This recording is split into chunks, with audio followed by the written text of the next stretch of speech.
This week on Two-Faced Wrestling Talk. 4 of the 8 quarterfinalists are set in the New Japan Cup. Who's still alive to face Jay White at G1 Supercard?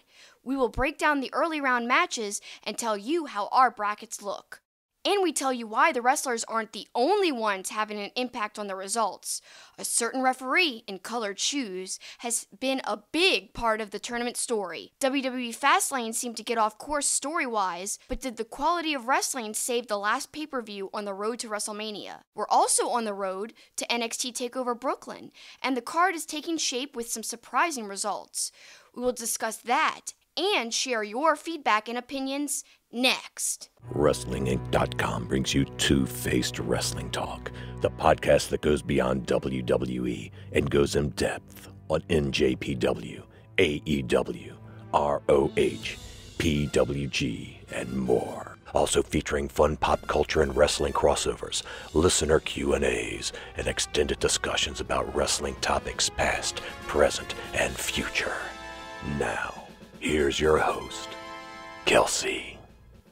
Hi, and welcome to Two-Faced Wrestling Talk. I'm joined, as I am every week, by my co-host, Paul. Here I am. There you are. And here we are, talking wrestling like we always love to do every week with you guys. And we've got a great show lined up for you today. We're going to be talking about New Japan, as we said in our tease. I'm really excited to get down into the details about the New Japan Cup tournament. I've really liked it so far, and we're also going to share your thoughts in the second segment of the show. But we're also going to break down Fastlane and some other WWE stuff when we talk NXT as well. But first, let's talk about some plugs, including this delicious beer we're drinking. Yes, St. Arnold Beer, our sponsor. I am having a art car, and of course you are having the Raspberry AF. Delicious. Yes, it is. It is. And we also want to thank mybookie.ag. Remember to sign up and use the promo code KICKIT. How about some social media? Where can people find you and us? Well, you can find me on social media at SuperKickinIt, SuperKickingIt.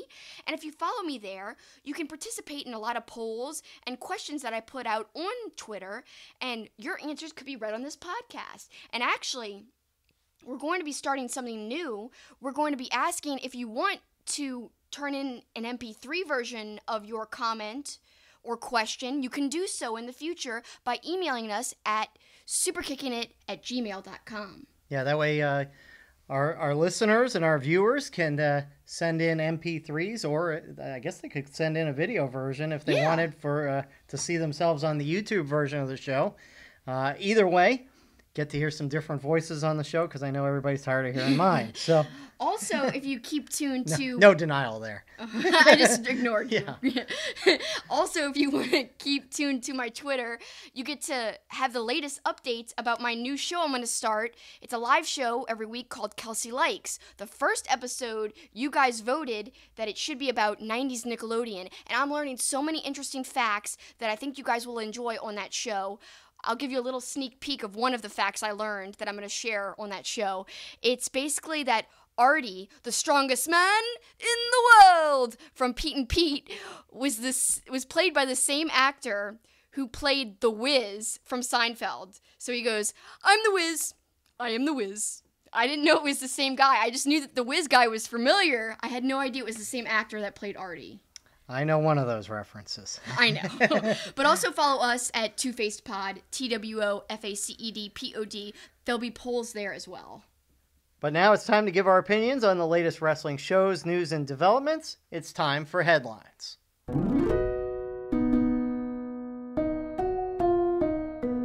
And we're going to start with the New Japan Cup. As we record this, we are completely caught up through the first 6 nights of the show. So far, I think the tournament's been pretty interesting. Some of the expected people have moved on, but there have been a couple of surprises as well. And speaking of surprises, here's a surprise. We're going to start by talking about Yoshi Hoshi. Yeah, I mean, that might surprise some people, even us, because we don't usually talk too much about Yoshi Hoshi, but I predicted in my brackets that he would go pretty far in this tournament, and I was basing that on the fact that he had been gone with an injury, and I think they're trying to kind of build him up and trying to make him a prominent person, because for so long, he would always lose, especially when it came to big matches. So I think having him go decently far into this tournament, I don't think he's going all the way, of course, but having him go a decent length into the tournament in general, I think will do wonders for him and his place in the card. So he's into the quarterfinals after wins against Nakanishi and a surprise round of 16 participant in Chase Owens, who had upset Juice Robinson. But I want to talk a little bit about the Nakanishi match in particular. I didn't know a lot about him other than the name and that he's a legend, but I maybe have seen him once, So I didn't know what to expect, but I thought he was really good. I thought the crowd was so behind him. I thought it really made the match really interesting. And then, of course, there was the Don Callis factor. Don Callis was so funny because he kept comparing Nakanishi to all these different objects on the face of the earth. Yes. He compared him to an elephant twice, once saying he was like an elephant on a tightrope. He compared him to a bear twice, a brick wall, a cat, and then he said when he fell on Yoshi Hoshi, it was like a building falling on him. So all sorts of weird, goofy references. I noticed it early in the match, and that's when I was like, I got to start writing this down and see how many objects he compares Nakanishi to. And yeah, Nakanishi is massive, so I think Callis was on the right track there, comparing him to all these big objects and things, but it made for a little funny tidbit in the match, a little Easter egg kind of, since we started keeping track of all the different times he did. I wanted you to write down every single phrase, right, but we didn't. We only wrote down one phrase. Well, we were too far in at that point. We would have had to go back and rewatch. That was entertaining. Tai Chi won that night, as we mentioned, Chase Owens, and then Ishii versus Nagata, which you want to talk about a little later in the show. But that got us into night 2, where Archer, Nichols, Ospreay, and Okada won. Quick note, we'll get to Ospreay because we're going to talk about him and both of his matches in a moment. But a note that you wrote down in the Okada-Elgin match, which I thought was an interesting take about Michael Elgin. Yeah, I feel like it was really random to see him in this tournament. He's been so touch and go with his involvement in New Japan Pro Wrestling. Now, we do know he had that whole controversy he was involved with in 2018 with people, especially this particular woman in his wrestling school. And so it really looked bad on him. I don't know the full story, but yeah, people have been kind of down on him since then. So we haven't seen that much of him in a lot of American promotions, but more surprising, not a lot in New Japan either. He's been involved here and there. Like I think he was in the G1. I can't remember. Yeah, and he did. He trimmed up and he looked really good. He had the never open weight title for a little while. Oh yes, that's what he was involved with, and he looked really trim too, and like he was working out and dieting. But he did have the injury too, which they detailed, which was kind of gruesome, that one of his ligaments was in the wrong direction. I think it was part of his knee. Yeah, so I'm hopeful that's more it, because we do like him. He's really good as an athletic big man, and like to see him kind of get back to where he was a couple of years ago as a performer, if nothing else. But certainly a first-round exit doesn't help things, but you knew that was coming. He was going against Okada. Yeah, I mean, when I saw him against Okada, I knew it would be a great match, but I kind of knew that Elgin wouldn't walk away with the victory. Because, I mean, if you don't have Okada advancing, that's kind of a mistake. And as they said on commentary, Okada hasn't been involved in many New Japan Cup tournaments because he's been the champion during a lot of them. So I think he's only been in, they said 1 or 2 other New Japan Cup tournaments? Yeah. I think coming in, he was 4-1 all time in New Japan Cup, which shows you how little he's been in it. So to bring my point all the way back around and to finish what I was saying, I think that Elgin isn't as prominent as he used to be. He kind of has gone down, especially in Western people's eyes, I believe. I just feel like people don't really think of him very much anymore. So it was good to see him have a good match because I thought it really was decent. But yeah, no surprise that he lost, as I said. No.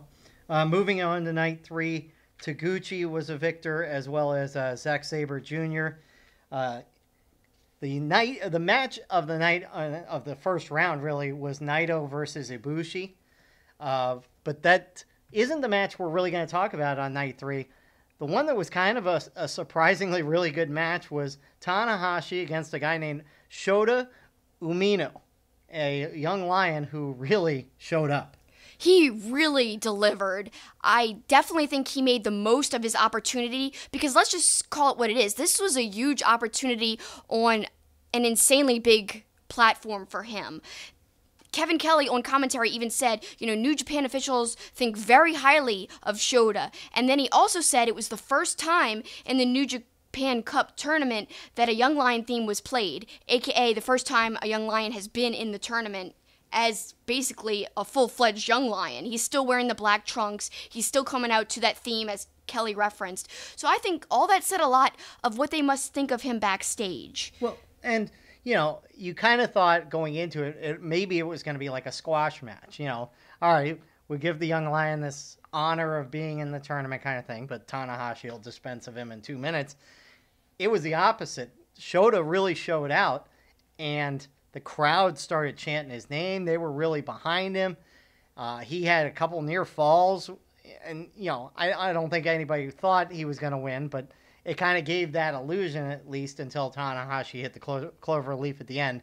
But it does make us want to see more of Shota down the road, which obviously I think we will. I'm really excited for the future of New Japan because it's funny that they put him against Tanahashi. He kind of reminds me of a Tanahashi type of wrestler. Very kind of smooth and standard, but delivers these moves, these standard moves, in a very graceful way, much like Okada as well. So I think the future is bright for young New Japan stars if this guy is in the new class. I'm really excited about what he could do. And Ibushi won a great match against Naito, but again, it's kind of surprising that we were talking about Tanahashi and Umino, and we'll be talking about them more. Night 4 started off with kind of good idea matches maybe for the next round. You had Makabe going in against Colt Cabana.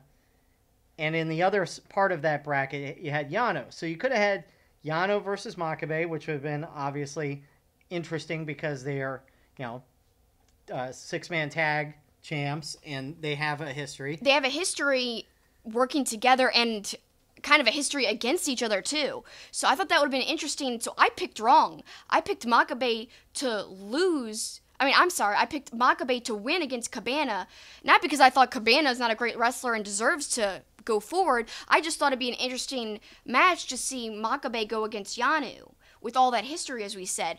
But I think it's going to be just as interesting. Maybe by the time you listen to this podcast, you might have already seen this match, but at this point, we have not seen it. I can't wait to see Colt Cabana versus Yano, because that's going to be just as interesting since they had some interesting interactions during that Ring of Honor show in Japan. Right. During Honor Rising, they were on opposite sides. Then the next night, they were tag team partners. And, of course, with Cabana and Yano, there was all sorts of hijinks. Of course, Cabana hit the flying butthole as yes. Rocky. I guess we had never heard that before, which is kind of... He's done it before. They've called it flying a-hole. Yeah. Other places. It was just weird to hear Rocky say that out loud. Yeah, it was just, especially butthole is so weird. Such a weird word that he used in an actual official commentary. Yeah.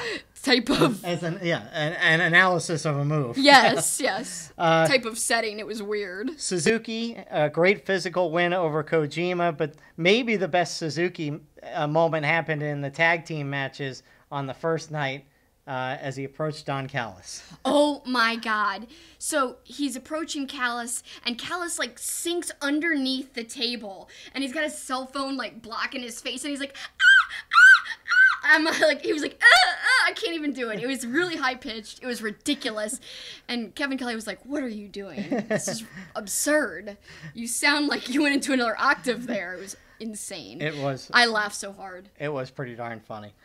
Sonata won the other match that night. Then night 5, Yoshi Hoshi, as we mentioned, advances, will now face Ishii, who beat Tai Chi, which you actually thought Tai Chi might win that because he's been getting a push as well. Yeah, I had picked Tai Chi and Yoshi Hoshi to get pretty far and to eventually face each other, but of course Tai Chi fell to Ishii, and now I'm really, really second-guessing my pick of Yoshi Hoshi going forward, because originally in my bracket I had Taichi facing Yoshi Hoshi and Yoshi Hoshi winning. Now it's going to be Ishii versus Yoshi Hoshi, and I just don't see a scenario where Yoshi Hashi's going to beat flippin' Ishii.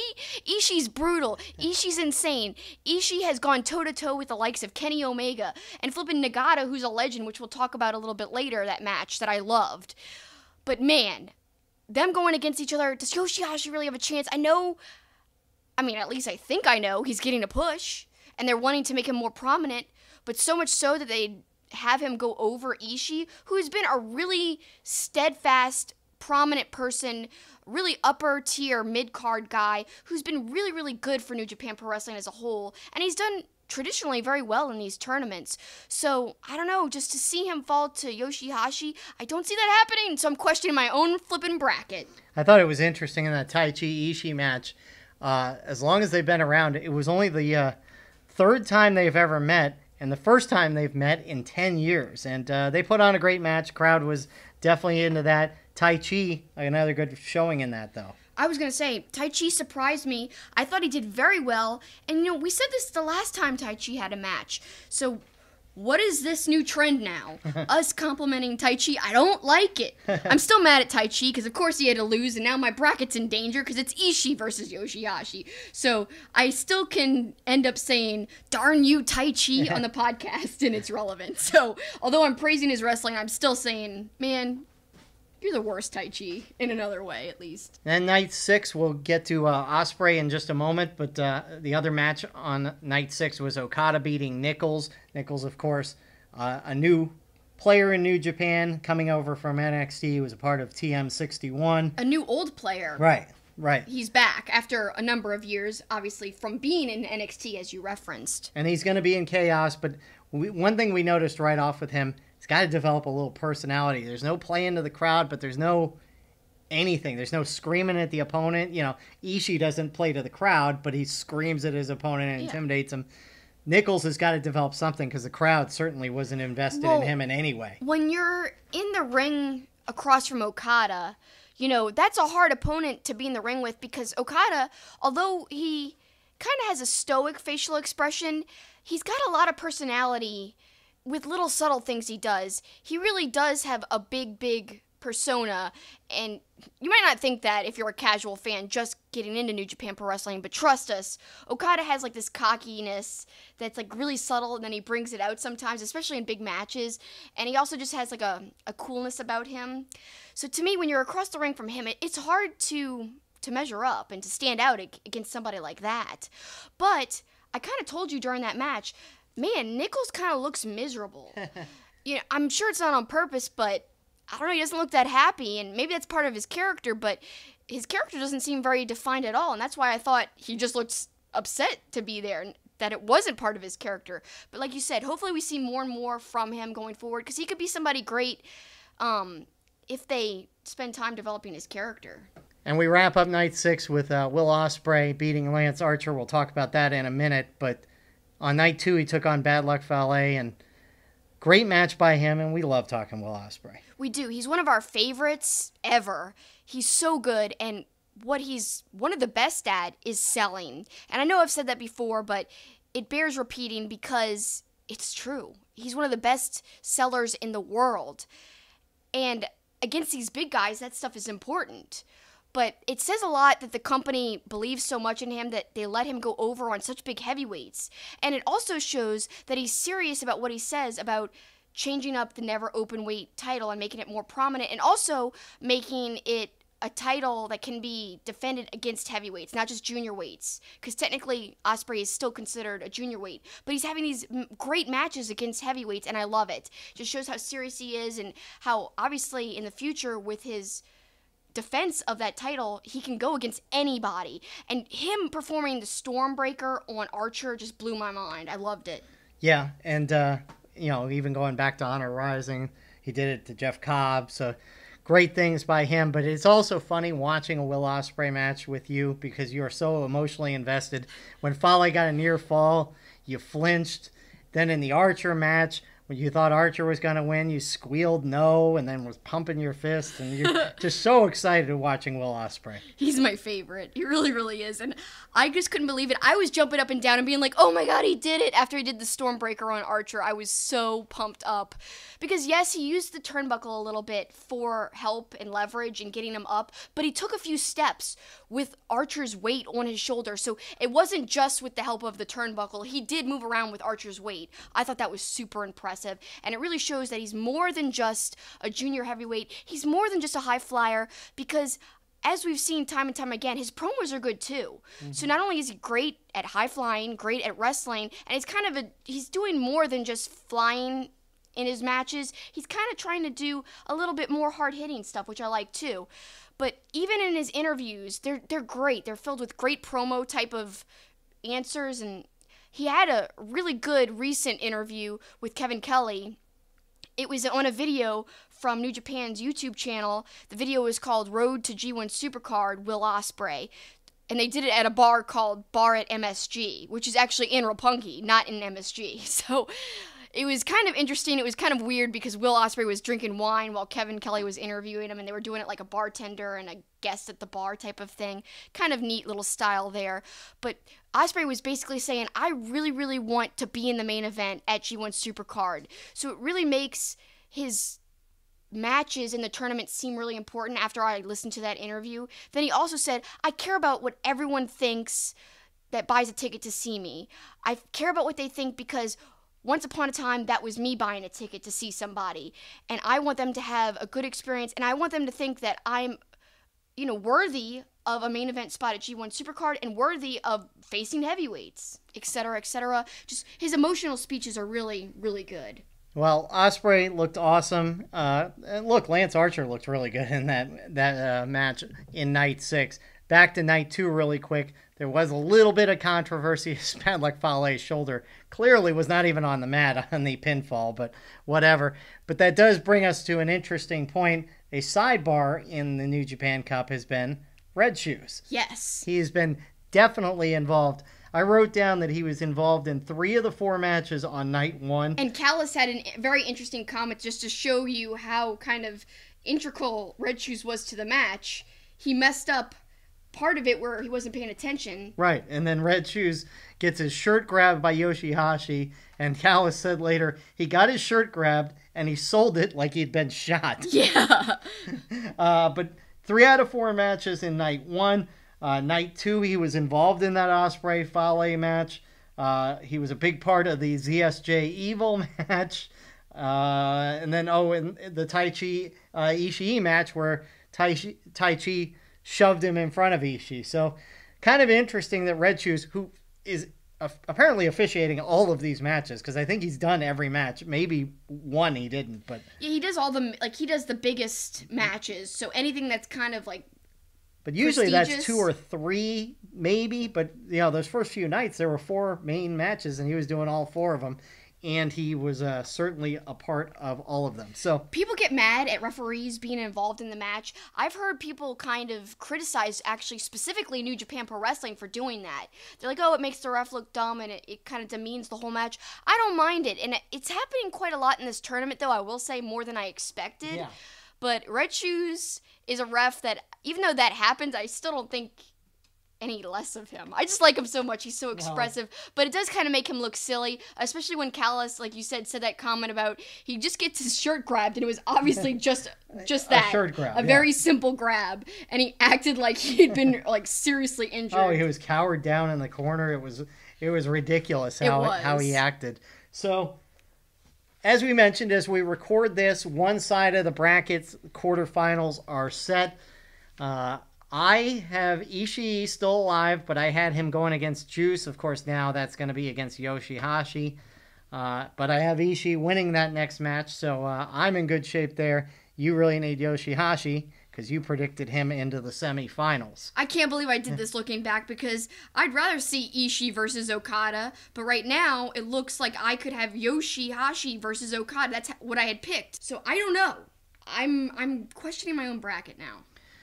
We both had Okada and Ospreay advancing to the quarterfinals. The difference is you've got Okada winning. I've got Ospreay going to the semifinals. On the other side, we both lost Makabe, so we both had him going to the quarterfinals. Yes. Or excuse me, I did. You did not. You had Yano going to the quarterfinals, so you've still got a chance there. The bottom half of that bracket, we both had Suzuki winning, and both of us had him advancing against the next opponent. You lost in that you had Goto, I had Sonata winning. So then the top half of the bracket, we're both in good shape. Tanahashi, Taguchi, Ibushi, and CSJ, both winners, and we both have Tanahashi going against Ibushi in the quarterfinals, and both of us have Ibushi going on to the semifinals. So brackets are still in pretty good shape, but a couple pivotal matches coming up, especially for you if you can get Yano a victory over Colt Cabana, which I think is very possible. But I don't. Yeah, because I want to see Yano and Suzuki face off. As we said last week, they've got a history that really stretches back a far way. Yano always gets the best of Suzuki. Not every single time, but most of the time. So that's why I think they're going to have a meet-up again, because they'll play that up on commentary. It'll be fun, but it'll also be brutal in a way. So I think that's the way to go. Well, the other interesting thing about Colt Cabana, and I just thought of this just now, because he's wrestling Saturday morning, I guess he's not going to be at the Ring of Honor pay-per-view on Friday night. Oh, I guess as an announcer. I guess it'll be Caprice joining Ian Riccaboni. I didn't even think of that, but that's a good point. And it's a good segue, because now we're going to talk Ring of Honor. How about that? That works out well. Ring of Honor 17th anniversary show in Las Vegas Friday night, and make sure to check out Kelsi afterwards, after the show Friday night, because you're going to do a Periscope, correct? Again, stay tuned to my Twitter at SuperKickingIt, because I'll be going live on Periscope right after it's over to talk a little bit about the show, what I thought, my favorite parts, and to get your opinions too. Good card. We were going through the card. We obviously talked last week about Jay Lethal and Matt Taven and the pinnacle, the build up to that with that video series. That was well done. That video really has me hyped for that match. They've been building it for months and months and months. God, for so long. And once you've got a story going on that long, I think it's going to deliver and be really good.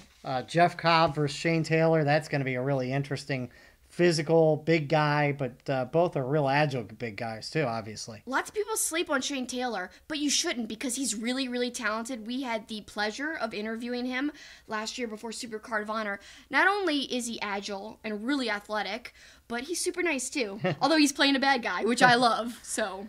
Marty Scurll versus Kenny King as they position themselves for that title shot against whoever wins between Lethal and Taven, but I think the match everybody seems to be talking about and looking forward to, PCO and Brody King versus the Briscoes. Oh gosh, yeah, that's going to be amazing. They had some interactions over the past couple of months, and I've loved every single interaction they've had. It's been great, and this all-out brawl, I mean, I don't know what else to call it. It's going to be a brawl. It's going to be violent. It's going to be insane. It's going to deliver. Yeah, I think this show is going to deliver. I think a lot of good matches. I mean, you even go down the card, Bandito versus Roosh, Tracy Williams and Mark Haskins versus TK Orion and Vinny Marseglia, or as we joked in New Japan, Vinny Marsangaria, I believe is how it was pronounced. And Gresham versus Silas Young. That should be amazing. Yeah. I'm really looking forward to that. I used to criticize Young a little bit because sometimes I'd notice a few botches he would do, but more and more lately I've been liking his matches, and they've really delivered. So I think that could be a really good match. Don't sleep on that one. I'm sure that'll be early on in the night, but I still think it could be great. And of course, we've talked a lot about Bandito, how amazing he is as an athlete, and versus Roosh, man, they're going to tear the house down. It could steal the show. I don't know, because they're such great athletes, and that's all it takes really to kind of take a good match on paper to make it an amazing, one of the best matches of the night type of deal. Let's move to the Fastlane, WWE Fastlane, and we always joke about sometimes it's not good to watch New Japan the same day as a WWE pay-per-view because the styles are different. Sometimes New Japan's more exciting. The way that pay-per-view started, Fastlane, and the disjointed storylines and what was going on, and it really was setting up to be a really bad pay-per-view. I couldn't take it. I was like, man, usually I like different styles because it makes things a little more entertaining. If you're sick of WWE, you could tune into a different promotion or vice versa. But we had been watching so much New Japan Cup, and the match quality is so high. And then Fastlane comes along, and the first few matches, I'm like, oh, I can't get into this, and I don't know why. Now, a lot of people loved Shane turning on The Miz. And that was early on, so they were like, this is great. I like this story. I thought it was okay, but we saw that coming from a mile away. Yeah, that was pretty plain to see. But then there was just the odd handling of stuff. The Kofi Kingston screw job, and that, there's going to be a triple threat. Oh, but you're not in it. Why do it that way? Just, I guess they needed another match to fill out the pay-per-view or whatever. But to me, it would have just made more sense if Vince said, not only are you not in the show, you're not even wrestling tonight, and banished him to a skybox to watch the show or something. We've seen that in the past. That kind of thing would have made more sense to me. Me too. Instead of just letting him get destroyed by the bar. Yeah. I just don't see how... I know they're trying to make him like an ultimate underdog type of situation, kind of like they did with Daniel Bryan in WrestleMania 30. And a lot of people are comparing this to that. Yeah, but this is so organic. You don't need to overcomplicate it. Like you said, the skybox idea is brilliant. Have him just looking really sad, because the other day he looked like he was about to cry on TV. Right. He could have that same look, looking from afar during that title match from the skybox. That would have been awesome. And there would have been great cutaways and all that. Yeah. Yeah, and you wouldn't have to do much of anything. But like you said, maybe they needed another match. To me, it was all just ridiculous. You'd still paint the McMahons as villains if you made him watch from afar. And I don't know. To me, it would kind of preserve Kofi's momentum a little bit, because I don't like seeing him get beat up. I really don't. Well, and then the other convoluted storyline, booking, however you want to put it, we turned on the pre-show a little late. And as that match between who was it? Biggie and Woods against Shinsuke and Rusev, that happened, and I'm like, I don't know how there's still time for Andrade and Mysterio. Maybe we missed it. Now, 2 hours before the show, that was still booked on the pre-show. They turn around and decide to have a fatal four-way on the main show.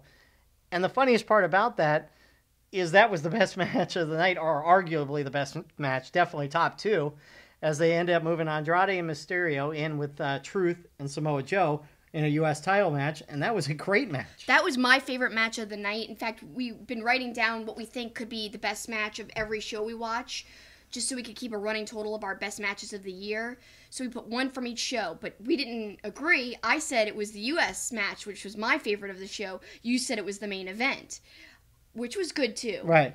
Yeah, I mean, they were both really good. Well, the championship match, I should say. I don't think it went on last. The Shield was the main event. But both matches were great. But I really loved the U.S. match because, well, one, Andrade and Rey Mysterio have great chemistry. Mm-hmm. And Joe reigned victorious, so I'm happy. Yeah. But also, and Truth didn't hurt it too much. No. I'm not the hugest fan of R-Truth, but he is pretty good. He delivers. He always delivers. He's always really good for the company. But I just think they all had great chemistry and lots of high-flying stuff. Like, there's one point where Rey Mysterio got so much air from that turnbuckle, and he jumped on top. I forgot whose shoulders it was. It was insane. Oh, yeah, he did the Hurricane Rana. Basically, Andrade was on R-Truth's shoulders, and that's who he did the Hurricane Rana off of. He, jumped 10 feet in the air, it looked like. Yeah. It was probably, 4 or 5 feet, but still. No, it looked awesome. And then that bulldozing dive through the ropes by Samoa Joe, who, I've said for months I love. I'm glad he's finally got a title. And, it'll be interesting to see where they go with him with the title. Yeah, and I think it was interesting. It was almost like they were pulling out all the stops because they wanted to prove they were worthy of a spot on the main show versus the pre-show. They wanted to show, so you were going to have us on the pre-show. Let's show you guys why we deserve to be on the main show all along. And they really delivered. And I think that's what, when we were done watching the match, that's how I thought. They definitely deserve to be on the main show the whole time. Women's tag team match, Bayley and the Boss versus Nia and Tamina. But the biggest storyline out of that afterwards was the involvement of Beth Phoenix and Natty and working together. And is Beth Phoenix back? I would really love to see Beth and Natty tag together, even at Mania. Now, that might set up a triple threat between 3 tag teams, because I can't see them leaving Nia off of the Mania card. But, man, I would have been fine if it was just Bayley and Boss versus Beth Phoenix and Natty. That would have been awesome. But, yeah, it's probably more likely to be a triple tag team scenario. But still more entertaining, I think, than just having a standard rematch between Nia and Tamina and Bayley and Boss. Yeah. I mean, I think it'll be maybe a triple threat, but if it did end up being Beth and Natty, then I think they got to give serious consideration to having Nia face Asuka for the SmackDown Women's title, because, as we've mentioned, that's a wasteland all of a sudden with Becky and Charlotte both going after Ronda's belt. I mean, is she going to go against Mandy Rose again at WrestleMania? I can't imagine that. So We'll see. So I just alluded to it. The most convoluted storyline of the last month has finally resolved itself. Becky Lynch, surprise, surprise, is in the main event at WrestleMania. But even better was I predicted exactly how it would happen. You did. You really did. Before the match started, I said Ronda Rousey's going to get involved and she's going to attack Becky and get her disqualified and get her in. And that's exactly what they did, which made sense because it was so stupid that Becky was going to fight Charlotte on one leg. You know, It was one thing at the Royal Rumble, but for an extended match, Charlotte Flair is one of the best in the business. She's going to lose to Becky Lynch on one leg. Yeah, it didn't make much sense, and I'm just ready for them to get to Mania and drop all this silly storytelling, because I think it's way more complicated, just like the Kofi thing, just more complicated than it had to be. It was already set up and ready to go. Lots of people hate the idea of it because it turned into a triple threat. That's not why I dislike it. I dislike this whole injury angle. I never understood it from the beginning. Becky having an injured knee never made her more sympathetic. It actually made her more ridiculous because she refused to get checked out by a doctor. But then the McMahon screwed her, so she looked like she was in the right for not even trying to get checked out. But still, the injury angle just never helped anything. You could have had her, just kind of playing against the authority. Although I think that was unnecessary too. There was already a story and already heat between Ronda and Becky. Just let that develop, and they could have still put Charlotte in without any of those shenanigans. So to me, you could have just had it a simple build. You could have just had the simple storytelling, but they didn't go that way. Well, and further screwing up a personality, the main event became a triple threat with Mustafa Ali mysteriously inserted at the last minute into this. And look, I have said I love Mustafa Ali. They made a mess of this. I believe that was your exact words, that they made a mess of Mustafa Ali by putting him in this and the crowd hating him, and they generally love him. He had so much positive momentum before he got that concussion. He was doing so well. He was getting cheered. He was like the underdog, much like Kofi kind of moved into that position now. But it was Ali. And one could argue, well, yeah, he's just, taking his rightful spot like Kofi wanted to, because he got kind of taken out by injury. He wasn't able to be in that match, and Kofi was instead. But even that doesn't make sense. They basically messed up his momentum. He actually got flippin' booed. Yeah. Someone that was getting cheered, who was a huge underdog, is getting booed because people wanted Kofi, and they didn't understand why Ali was brought back right then, and that's how I felt. I don't mind Ali coming back into the picture, but hold him off until it makes sense. Imagine the pop he would have gotten if they just would have held off. They rushed it. They rushed his return. It didn't make sense. I know you want him involved in the mix right before Mania. You want to reward his hard work, and he had been so over. Maybe they didn't expect him to get that reaction. But when Kofi's so hot, how couldn't you not expect that? It's insane. And I don't like this whole face Kevin Owens either. No. Give me heel Kevin Owens any day. I like that a lot better. And the whole story is just getting weirder and weirder by the day. Again, they could have held off on Ali and really just kept his momentum. Instead, they went the opposite direction. And I think he really suffered because of this match. I mean, he won them over at certain points, but really not really completely. Well, I'll get to that point in a second. But I did mention during the match to you, Kevin Owens, Randy Orton should always be heels. They should never be faces. They work much better as heels. But yeah, Mustafa Ali did amazing stuff in this match, and the crowd was either booing or apathetic. I mean, or chanting Kofi. He did a 450 onto the apron. Remember that crazy move? Yeah. No pop from the crowd at all. I mean, it was like he had performed a headlock. That's how apathetic they were to it. The finish was great too. Yeah. Yeah, the Brian kneeing Ali out of midair. Yes. Yeah, that was awesome. So, great match. I put that one down as a potential match of the year, at least from that show. You chose the U.S. title match. Joe's my guy. I have to go with Joe. All in all, it again, the wrestling kind of saved that pay-per-view because the storytelling was a mess. At least the wrestling towards the end, because it started shaky for me. Yeah. At least personally. So then we move on to Raw and SmackDown. A few highlights, not much. I'm kind of upset about Lashley getting back the IC title. I feel like I hate when a title flip-flops. Other people said, well, at least the US title didn't flip-flop. I was like, yeah, I guess. And maybe this is a way to make Finn come out as the Demon to face Lashley in a rematch at Mania, which, yeah, I guess, but you could have had him come out as the Demon for another reason. I don't know. I don't like it. I don't want to see another Lashley-Finn match, and I wanted Finn to be a longer champion. Yeah, well, you're going to see it, I think. We talk about it seemingly every week like we talk about Will Ospreay. Ronda Rousey, tremendous on the mic.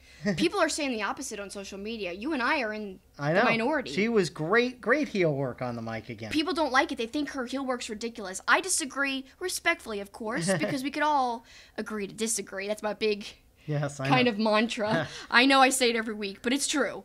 And I really do love her heel work. I think it's great, and I think it's organic, kind of, because she's got a fighter's personality. She was an actual fighter, and so they're kind of tough, you know? And that's what I feel like she really is in real life. Yeah, she's got that awesome smile when she's a babyface that is lovable, but she's really easy to dislike, too, when she gets in that heel mode. Right. And I just love the way she talks. No, I think she's been great, and I think her mic skills have vastly improved. I think she's done a good job. Of course, the big promo was the Triple H Batista. And Kelsi, I've got to ask, is this what you want? So tell me what you want. So tell me what you want. What you really, really want. Tell everybody about the video if you haven't seen it online. It's tremendous. I'm sure many people have seen it. It's making the rounds on social media, especially on Twitter, which is where I saw it. So they've got Batista and Triple H cut back and forth. Tell me what you want. And then they play the Spice Girls. What you really, really want. Tell me what you want. What do you want? It was great. Look, the promo was good with Batista slobbering all over himself. I made a joke that everybody in the first row better have ponchos on because he was spitting all over the place. Everyone's hating on my boy Batista. Looks like it's going to be a Falls Count Anywhere type of match at WrestleMania, and that'll be exciting to see, of course, as well. And speaking of Falls Counting Anywhere, good Falls Count match between Ambrose and McIntyre, ending the show. Almost as humorous, though, was the brutality, but in the background watching Renee Young. Yeah, at the very, very end, when they're doing things kind of near the electric digital board, you could see Renee just solely focusing on Dean, which, of course, is her real-life husband. So she's just looking at Ambrose. And there's this one part where she's covering her face in fear. Like, she doesn't want to see anymore. It's great. And it's subtle. I don't think it was storyline because the camera wasn't focused on Renee. They didn't cut away to her. No, she was down the stairs. Like, you had to look for it, but we were looking for it. Yeah. And it was funny to watch. It really, really was. And I think that was one of the best parts of the match. But it was a little distracting at points because I just kept looking at her, look at Ambrose. And I was like, oh, she really cares. But I like that match, and I think that's one of the things that helped save Raw because I feel like this Raw wasn't very entertaining. Yeah. Quickly, SmackDown. The promo between AJ Styles and Randy Orton generated a lot of discussion online. You didn't think it was as great as everybody hyped it up to be, but thought it was good nonetheless. I did think it was good, and I think that people would kill Ronda for making a flub, but Orton made a flub here, and I love heel Orton. I'm a huge Orton fan. I even tweeted the shirt I was wearing, which you said before the pay-per-view. I had a shirt on that was Randy Orton RKOing a spaceman. And you said, why don't you wear a shirt of someone who's actually in the pay-per-view? And I was like, I'm wearing this Randy Orton shirt. I love this shirt. He's flipping RKOing a spaceman, for heaven's sakes. And then, lo and behold, he actually is on the pay-per-view. Which was a ridiculous moment, by the way, because he comes out and blindsides Elias, right? Right. And AJ Styles just happens to be right there to go attack Randy Orton. Like he had been sitting there the whole night waiting for Randy Orton to attack Elias. It was just the timing of it. I know you got to suspend disbelief, but it was so ridiculous. It is. I mean, at least AJ Styles should have come running down the aisle or something. It was like he was sitting in the front row going, okay, whenever Randy Orton attacks Elias, I'm going to get him. Maybe he just knew of Orton's heelish ways and expected it. Yeah. But yeah, the timing was a little suspicious. Like, it was kind of easy to see that it's all bull. And of course, next week on SmackDown, big gauntlet match for Kofi Kingston as he's going to have to go through The Bar, Samoa Joe, and a bunch of others. If he wins, he gets to be in the main event at WrestleMania. Yeah, that'll be great, and I think he definitely will be in the main event of WrestleMania. But to circle back to my Orton thing, to finish the thought, it's not like I don't like Orton. I just didn't think this was his best promo. Oh. But it was a good promo, and everyone was hyping it up and stuff and saying it was so great, but I thought it was good, just not the best promo ever. Finally, let's quickly hit on NXT as they're getting closer to TakeOver Brooklyn. We've got a women's fatal four-way set now after Shayna Baszler laid out Shirai and Kairi Sane and Bianca Belair, so that's going to be a fatal four-way at TakeOver. Should be good. But everybody's talking about the Ricochet Black DIY match, which was a great match. It was. And Ricochet and Black are going to advance and face Forgotten Sons, which is kind of a surprise finalist, but they're starting to get a push with the brother of Brandon Cutler, Steve Cutler, as we've talked about in the past.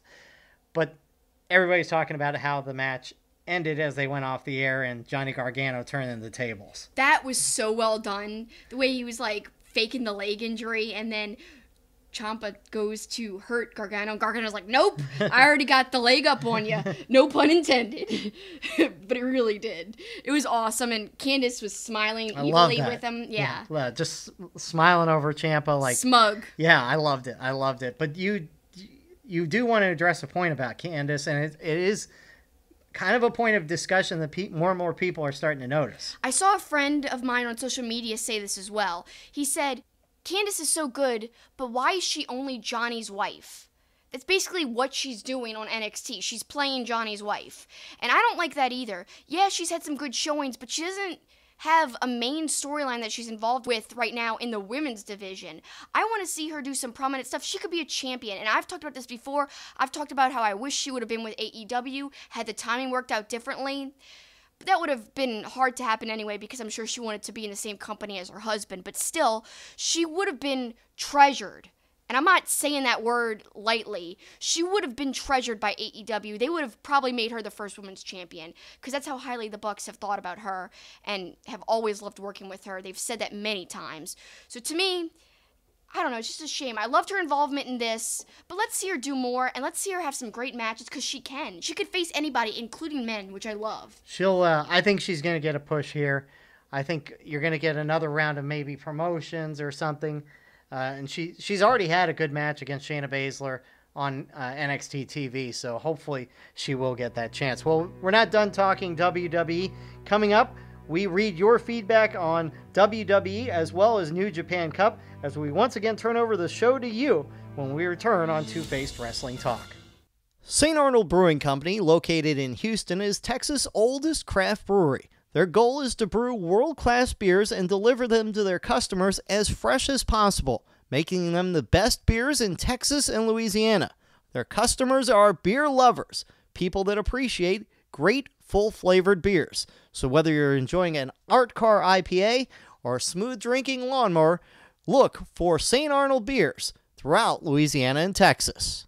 Our Two-Faced Wrestling Talk logo was inspired by Two-Face, the Batman animated series character, and his coin. The logo was designed by the talented and creative artist Eric Hudson. Eric creates wrestling-themed pieces as well as other pop culture art. He is also currently working on a Roddy Piper comic book. You can follow him on Facebook, Twitter, and Instagram at Dreaded Dinosaur. You can also support his work by becoming a patron at patreon.com/dreadeddinosaur. Please check out his work.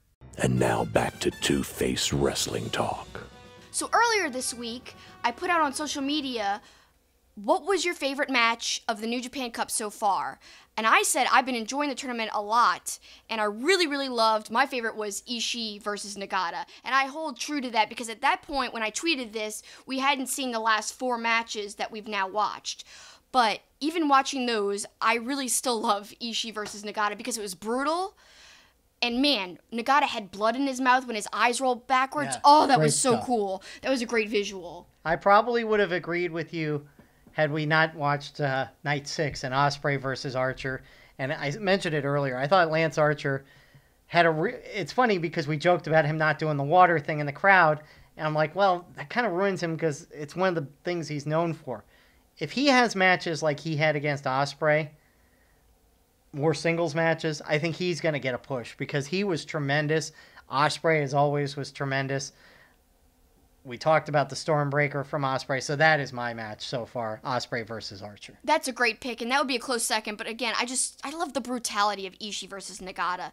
And that's almost with every Ishii match, but it was especially special because it was against a legend like Nagata, the Blue Justice. It was awesome.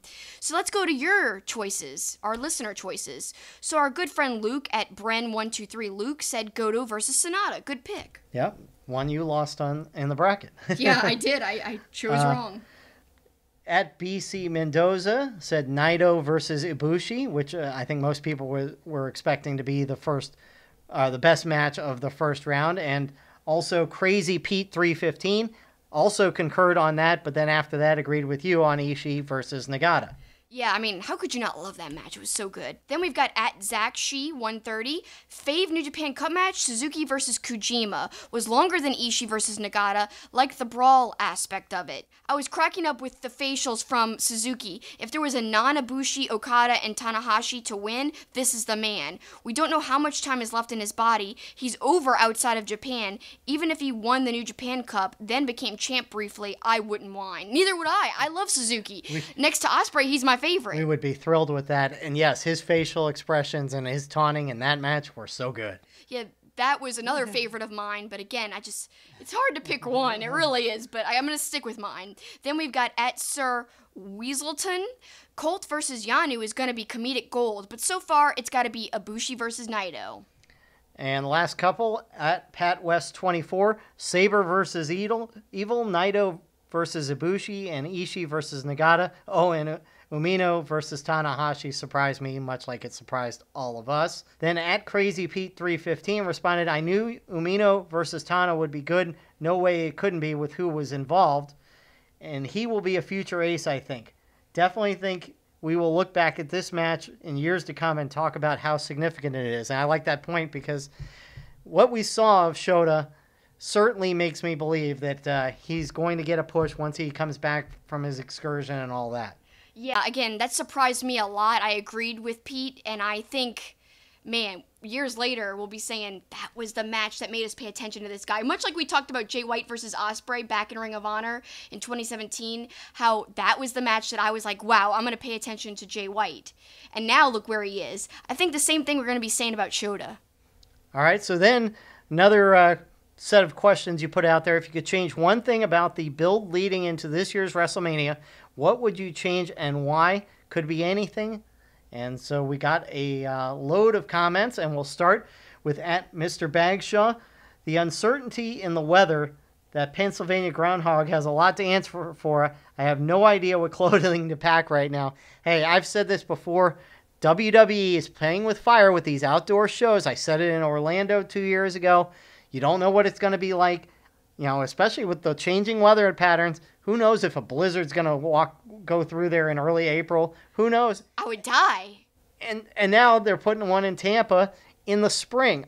Just stick to domes. There's nothing wrong with going to domes. Do you really want your fans sitting in the rain? I don't know. Apparently they don't mind. Apparently they don't care is the bigger thing. They know they're going to sell out regardless. But yeah, I don't know what to pack either, Graham. I'm with you. I'm so confused. I get cold easy, so I'm like, I don't know what to do. Let's continue with some more answers. At Sober Wrestling, I would remove Shane McMahon from the card and find another match for Miz. You've talked about that in the past, that they got to stop relying on Shane McMahon. I just think that he's involved too prominently in matches. I don't mind him being in some storylines, being kind of like a backstage figure, but to have him a prominent guy in a match, I think you've got so many other wrestlers on the card, so many wrestlers that you've taken away from the non-WWE scene. Use them. There's people who deserve that spot, who could be featured, who could really benefit from the time, especially in a big program with The Miz. The Miz is somebody who's done very well the last few years in WWE, and working with him could elevate somebody who's lower on the card who doesn't get much TV time. Let's go back to a guy we just talked about a little while ago, Mustafa Ali. How big would it be for Mustafa Ali to go against Miz at WrestleMania? And he would have gotten a pop if he went out against Miz, right, versus being randomly added instead of Kofi into that match. Right. Go ahead with the next one. At Baker_show, I'd take all the McMahon nonsense out of the equation. Let the performers do what they are paid to do.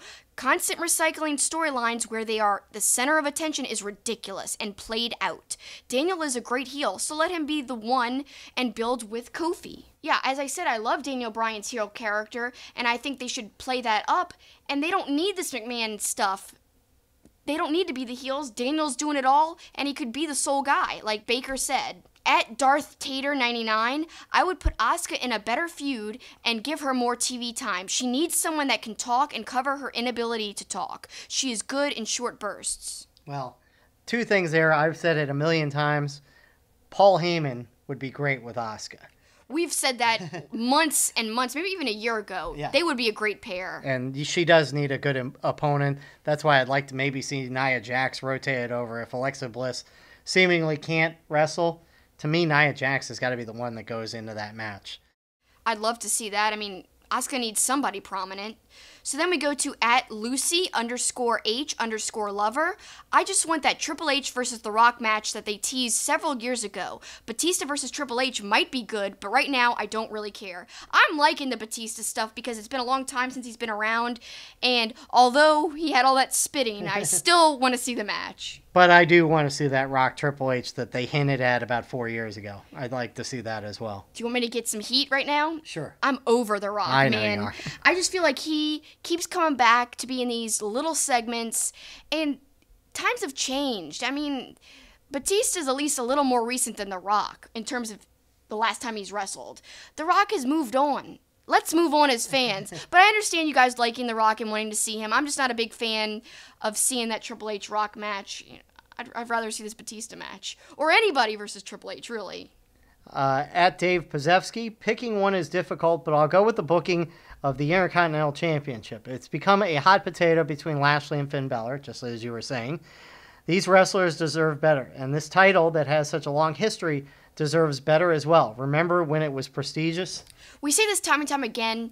New Japan Pro Wrestling has been way better at booking their IC title, at least since Nakamura's been champion a few years ago. It's been consistently well booked since then, and even when Jericho won it and kind of went away for a while and didn't defend it, it still had prestige because Jericho's a huge name to hold it, and he did carry it with a certain air of confidence, and like it had meaning to him. He even talked about how meaningful it was to him. So to me, even though he didn't defend it for a long time, I still think it held prestige.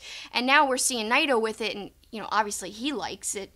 Of course, he acts like he doesn't, and he throws it around and stuff, but he's a great IC champion. And yeah, I wish WWE took a hint from New Japan Pro Wrestling and booked it really well, because it could be a great secondary title, especially when they've had Brock as champ, and he's not around to defend, so why not, during that time, elevate your IC belt? But again, hopefully, another belt that could be elevated right now is Joe with the US belt. Well, and part of the problem is you've got split brands, so you've got two main champions, so that drops Intercontinental and US title down to third at prestigious-wise, so that doesn't help either. At SCWP514, end of the brand split. Boy, that led me into that perfectly. I know it's not going away soon, but the last Mania that felt like Mania was 31. Only 9 matches, and the whole show flowed great. Now we've got 13 or 14 matches, too many extra titles. It's so bloated, and 7 hours is much too much to ask anyone to sit through. And this will be a common theme in some of our answers that we got from people about the length of the show, and I understand that, but I kind of like the brand split. What I don't like is having multi-tag champs. I think that could easily be one set of tag champs that float between the brands.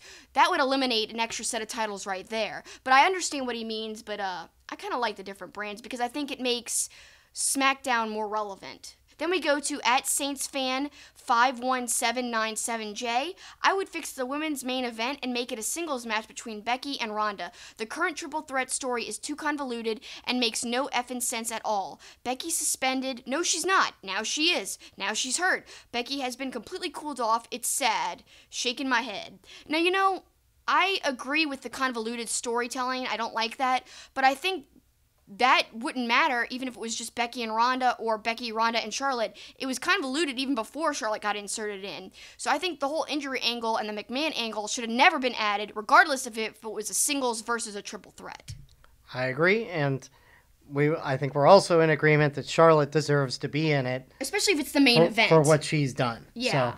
So, at Zach Shy 130, I'll be original. The New Day's still coming out with pancakes bit. They're crying for Kofi to be WWE champ, right? Let these dudes be serious without that gimmick. They're talented without it. And that is true. They are all really talented, but I don't see that gimmick going away anytime soon because it plays to the kids. And it sells merch, too. Yeah, it sells Lots a ton of merch. So. I'm sure they're one of the highest sellers on the WWE shop. But to go to his point, I don't like the pancakes bit. I'm fine with the gimmick and the fun and the colorfulness. I don't like the pancakes. The cereal was even better. There's just something about the pancakes I don't like. I don't like it. It never made sense to me. I agree. From at Why We Watch Pod, I'd split Mania into a 2-day event rather than 7 hours in one sitting. That's an interesting take.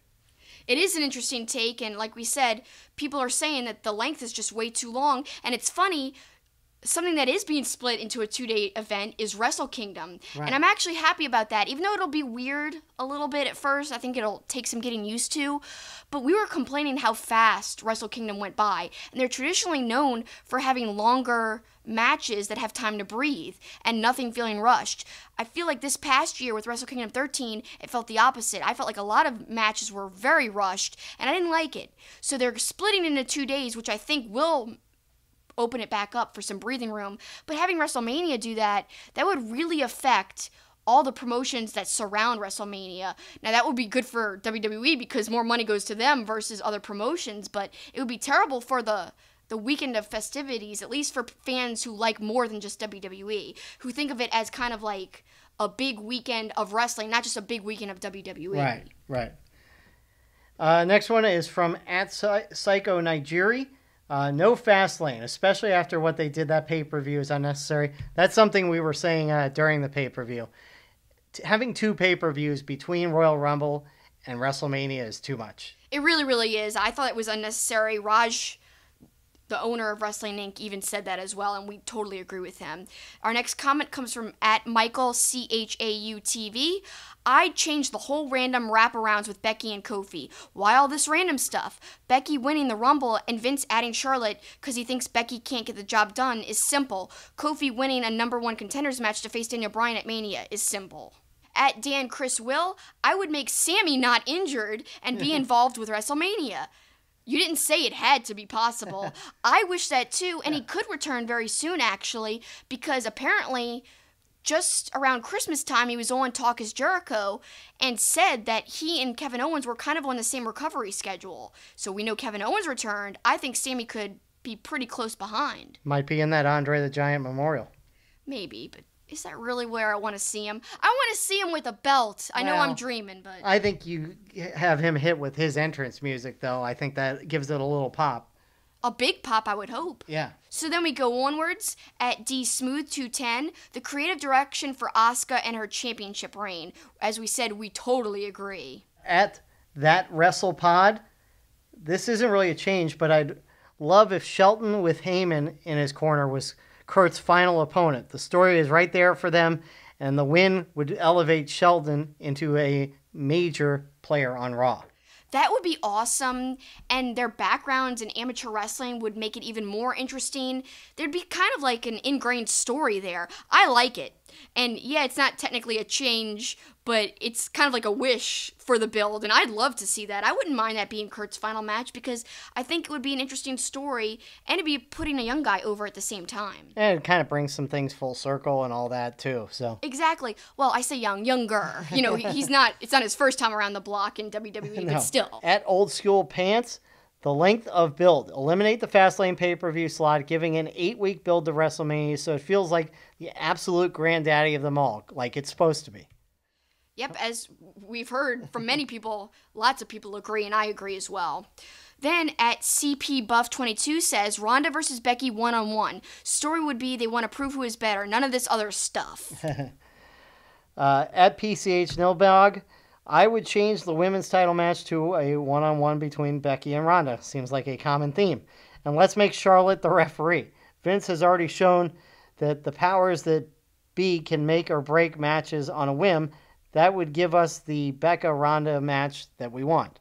I really don't know why people are so against the triple threat. The storytelling's what's bad. I don't mind it being a triple threat. I know they want to see the singles match, but I really do believe Charlotte deserves to be in that spot, especially if it's the main event, as we said a few minutes ago. She's just done so much for the division, and she's been the top of the division. Not because of her dad, not because Vince is just high on her for no reason. She's got the wrestling skills and her mic skills. I'm going to get heat for this. I like her mic skills a lot better than Becky Lynch. Now, Becky's Twitter game is really good, but I think Charlotte's great on the mic. I think she might be the best woman on the mic in the WWE. At Chibi Halloween. Haven't been keeping up with the card, so I go with the only one I know of, and that's, can we please stop with the triple threat title matches like the upcoming Rousey Lynch Flair? What little interest I had in it left as soon as they added a third person. Then she told us to keep the good work. Thanks, Chibs. At Mike_Arant, he agrees and says, easily I would change the build to the Raw Women's title. The build has been so contrived and convoluted, with Becky rapidly going from the unapologetic bad last to the beaten, battered, and begging to stay in the match. Charlotte getting randomly shoehorned in because why not? And I said, well, I just don't get the knee stuff. No, I won't get checked out by the doctor. Apologize? No, I won't apologize. Okay, I'll apologize. Well, you're suspended anyway. It's all very odd, I told him. They didn't need to do all that. It was all ready to go right from the beginning, and even if it was a triple threat, I don't think it would be a big deal. Just stop with the injury stuff. Mike said, right? I mean, you could still put Charlotte as a cover for Becky being injured, suspended, and off TV, then let Becky come back at Mania or the Raw before, or hell, even do the Fastlane match to get added back in. But let her be healthy, unapologetic, and kicking butt. I agree. And finally, at Outlaw AK, the build is fine overall, but can we cut Mania back down to 4 hours? I mean, 3 was just right. 4 was pushing it. But anything past there is death. You'll never get it back to 4 hours. I think they're going to keep making it longer, if anything, unfortunately. But, being there, it's a lot of fun. It is draining, but I don't know. And I do want to circle back to a couple of people said they wanted to see Fastlane go away. I saw somebody put on Twitter, and it's an excellent point. If we were in the days where there was no WWE Network and it was $50 for a pay-per-view, would you have paid $50 for a Fastlane? No way. No way. Well, I mean, I have said I kind of got away before the network came aboard. I was getting 4 or 5 pay-per-views a year. I wasn't plunking down the money for all these pay-per-views. So the network's the best thing that could have happened for these shows because I'll watch all of them. But yeah. I wouldn't have plunked down $50 for Fastlane. Me neither. And I would have been mad if I had. So thanks for all the input, folks. Some great stuff and good to interact with everybody once again and a lot of good commentary. Again, stay tuned and send in MP3s or MP4s of your answers next time and in your comments. We will play them on the show, maybe. Yep, just got to email them. Yeah, you can email them either at superkickingit@gmail.com or twofacedpod@gmail.com. Either one will work. But now it's time to close out the show and send them home. Kelsi, what do you have?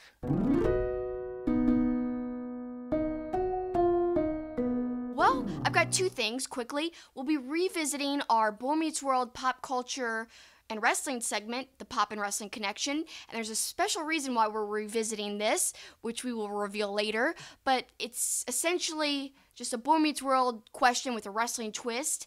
And of course, it did have a little bit to do with wrestling because Big Van Vader guest starred on a few episodes. We'll get more into that as the weeks go by, but stay tuned to my Twitter, as I've been saying, because the question will be asked on there. Send in your MP3s, your MP4s, or just type in your answers, and we'll read them on the show. Then, I also want to shout out my favorite wrestling podcast, besides, liking our own. I actually like other podcasts, like View from the Top Rope, and my other favorite is the Wrestling Podcast About Nothing, which the name is a little Seinfeld reference, which we love Seinfeld, and it's hosted by Mike Crockett and Brian Malonis. And of course, Brian Malonis is from Ring of Honor's The Bouncers. He's a part of that group along with Beer City Bruiser, both wrestlers we got to talk to before Supercard of Honor. We both really like them. But if you want to get ready for Ring of Honor and their 17th anniversary show in Vegas, I would suggest checking out the WPAN, which is where you could find them on Twitter. You could check out their latest podcast episode in which they interview Carrie Silken. And it's so fascinating. I loved it, especially this whole part where he talks about they were in Puerto Rico, and these guys killed Bruiser Brody, and they thought they were going to get killed. They're like, they killed Bruiser Brody. Who are we? We're dead. So that part cracked me up. You got to check it out. It's a fascinating interview. Kerry Silkin is such a huge part of Ring of Honor's history, and if you don't know much about him, this interview is a great way to find out more. Again, check them out on Twitter at the WPAN. And of course, Kelsi is repping their shirt. You can't really see the bottom of the shirt on kinda YouTube. says Now you it. can, but it's kind of like the Seinfeld logo, and it says Wrestling Podcast About Nothing. Yep. Much like Seinfeld was the TV show that was about nothing. Exactly. Love those guys. Please check them out. I'm going to close out the show with also promoting something we've got coming up. Wednesday night of this week, we went to our local wrestling promotion, Wildcat Wrestling. It was in a new venue, which was kind of cool. It was part of a agave week with the tequila and Modelo beer. Ooh, I mentioned another beer, I guess. Well, that was a different event. It's not like they were sponsoring us. Lenny, don't get mad at us at St. Arnold. We didn't have any Modelo. No. Oh. Anyways, they held it at the Ace Hotel in downtown New Orleans, and it was a great little venue because it was almost a PWG-like feeling because of the crowd level, not obviously to the insanity of PWG. They brought in some Lucha Libre wrestlers. We got to see somebody we talked about last week from MLW, Tarus. God, he was fantastic. That was one of the best matches of the night at our local show. He really, really delivered, and we enjoyed that match. Yep, and members of the Latin World Order. And so great show. And we're going to talk to Luke Hawx, who is the man behind Wildcat Wrestling. You may know him from his Twitter feuds with Cody Rhodes, but he's a big part of the wrestling scene in New Orleans. His son is a wrestler. He's wrestled on Ring of Honor shows. At Supercard of Honor, he was on one of the early matches. And some of his wrestlers have been a part of WWE. You know, small parts, but we saw Johnny Flex, who's a member of Wildcat, on 205 Live not that long ago. Yeah, so we're going to have that interview with him. We're going to conduct it from his wrestling school this week, and we will air it next week. I'm so excited. He's a really fascinating guy, and he always speaks his mind. I think that makes him even more fascinating. He never holds back. He's sometimes he can be controversial, but I love that about him, and I can't wait to talk to him. We'll talk to him about how he helped with WrestleMania in New Orleans last year. He helped set up a lot of people and get them approved so they could have licenses to wrestle here, because the Louisiana State Athletic Commission's a little different and a little more strict than in other states. We'll talk about that. We'll talk about a whole bunch of interesting things, his acting career. I was going to say, he's an actor too. Yeah, he's been in a whole bunch of movies, including alongside The Rock in one film. I think he had a part in Logan. Bunch of other stuff too. So Luke Hawx from Wildcat Wrestling will be part of our show next week. And of course, you have a funny story from the previous Wildcat show that we went to at a high school gym here in town. Yeah, a couple of months ago, and I'm going to tell this story because it says why Wildcat is so fun. It's a good way to give an example of how somebody could easily get into it. So we know a lot of the local sports people, especially because you're in sports. There's this sports reporter who we both really like. His name's Jeff Duncan. And we saw him at the show, and we were surprised he was there. And he even looked kind of taken aback to be there. Like, he didn't know what to expect. And he told us it was his first time being at a wrestling show. He was there with a friend. And so he started off watching the show in the back, just standing, kind of innocently out of the way far in the back. And as the show progressed, he starts moving up and up and up. And we're kind of observing this because we're moving around too. And at the time of the main event, he moved up so far that he winds up in the first row, and he's snapping pictures. He looks like a kid at Christmas. So seeing somebody who is actually a sports guy, not really watched wrestling before, literally kind of go from being unsure to really getting into it by the end of the night. And he even told us afterwards, like, this is wild, man. Like, this is crazy. So that was one of my favorite experiences ever. So to me, that's an example to any of our listeners whose friends maybe are questioning, well, why go to a wrestling show? Just get them to go one time. And I think a lot of people, I use the same analogy with hockey, because hockey's not a widespread sport in the American sports landscape, especially down here in the South. I tell people, you get to one hockey game, you'll be hooked. I got hooked. Yeah. I'm evidence And of I that. think not everybody, but most people, if they go to a wrestling show, will have such a good time, they'll want to go again. Yeah, and Jeff Duncan, like, to me, watching him was one of the greatest things I ever did at a wrestling show because it was so cool to see him get into it. I didn't expect it either because he's such a serious sports guy, and it was just awesome. So that's just a testament to not only how great wrestling is as a whole, but how, Wildcat's fun and entertaining too. It's definitely evidence to that fact. Yes, it is. And we love it, of course, too. We do love it. And we love you guys for taking your time and spending it with us by listening to us or viewing us if you're watching on YouTube. We thank you very much. It means so much to us because we know your time is valuable. We appreciate it. Hope to see you back here next week. Hope to have you listening to us then. And until then, take care. That's it for us. That's the finish.